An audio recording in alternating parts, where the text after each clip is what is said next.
এমনি তো আর বোনের বিয়ে দাওনি, নগদ 50,000 টাকা বরপণ দিয়েছো, তার উপর আসবাবপত্র যা দিয়েছো এরা তা বাপের জন্মেও চোখে দেখেনি।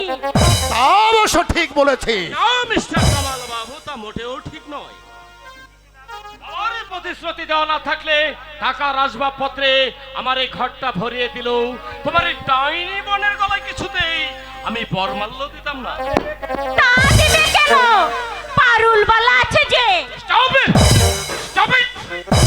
ওই পাপকে কখনো তুমি পারুলের নামটা মুখে উচ্চারণ করো না। তার সঙ্গে তোমার আকাশ আর পাতাল পার্থক্য। সে স্বর্গের পারিজাতা আর তুমি নরকের ঘৃণ্য কৃমিকীর্তি। সামনে তলার নাম আর তুমি একটা কাল ভুজঙ্গী। সে তোমার সুখের জন্য চরম ত্যাগ স্বীকার করেছে, আর তুমি তারই মায়া মন্ত্রে বশীভূত হয়ে আমাদের সোনার সংসারটাকে আজ বিষের ধোঁয়ায় ভরিয়ে তুলেছ। আমার তার উত্তর।